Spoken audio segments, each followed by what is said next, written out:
Hello, thanks for tuning into Leanne On Demand today. In this one, I'm sharing a behind the scenes look at something I'm brewing up with my co-host, Clifford Morgan. We are doing something called corporate box coaching. This is the first time we've run this.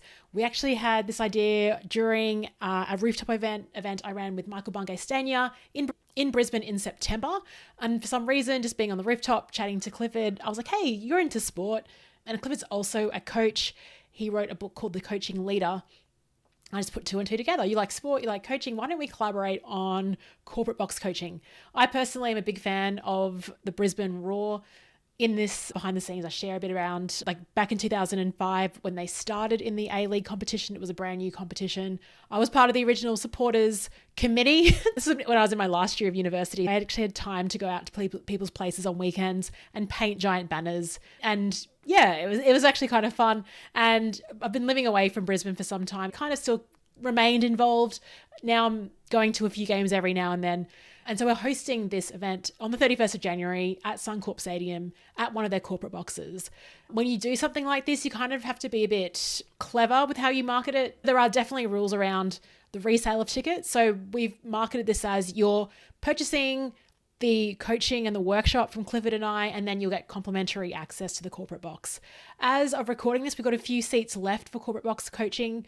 It's on a Friday night, 6:35 kickoff in a beautiful stadium. What I'm about to share is the conversation that Clifford and I had this morning when we're looking at scheming, what we're actually doing at the event. And here are some ideas that have emerged. I have edited it back because I don't want to give everything away, especially if you're coming along. I want to keep some surprises in tow just to keep it fresh and fun for those that come along.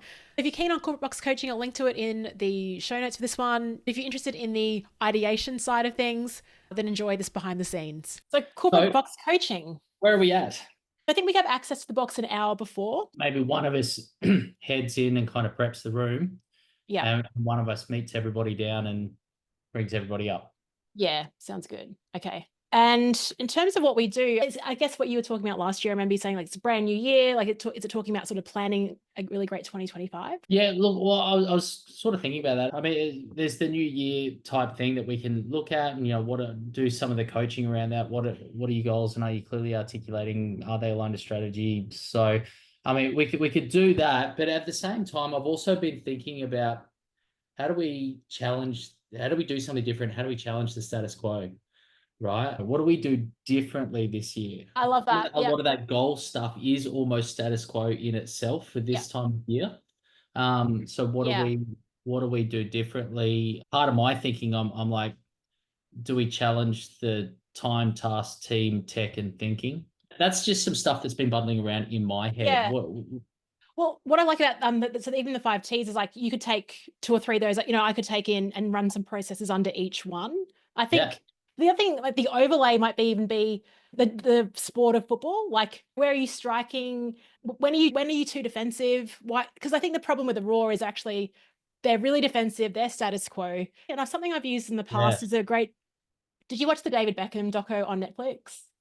Half of it, the first half of it. Yeah. You might have seen this. There's a really famous goal that he has. I've used it in a speech last year where he just sees the goalie's out and he just kicks it and he scores his goal from halfway. And it's back to a podcast I did, which has had really great feedback around stop walking around the block to get next door. Yeah. How do you go direct? Just look up, how do you just go direct and hit the goal? What I like about the time, the 5, I think maybe just base around the 5 T's, but then have these mini sub processes and questions underneath it. And that's the format. What do you reckon? Yeah, I haven't been following. Have you been following the Raw lately? What's been? Oh, yes, I have. I've got a lot to talk about. I went to one game at the end of last year, but I kind of haven't been looking at them, following them closely. Yeah, so actually I was an OG supporter back in 2005. I was part of the original Den. And right. Yeah, right. And so it's the first game I went to end of last year where I've heard the team getting booed off the field. I'd never heard that before. They've had a lot of changes in their coaching, in the coaches. It's been unstable. Not a lot of confidence. They are lacking confidence. It's boring football to watch. The last couple of games they've improved, but they're still losing. So there's something even in that, how do you keep going when you're not getting the result, but you actually are improving internally, but the output isn't? Yeah. Being overly defensive is kind of safe. It's being safe. Well, it's interesting. So one of the questions, because all around this challenging status quo, like one of the questions that I wrote down with that is, what have you been wanting to do but been too scared to, right? And Yeah. I think Yeah. that, going direct at what we were just talking about could really kind of link in there. Yeah, it's almost like being more of an attacking player this year. Maybe that's like the theme of it. Like, how do you be more not offensive? Yeah, You be more of an attacking player. How do you score more goals? I mean, that kind of links into the hesitation station. It's like that's a defensive play. It's not.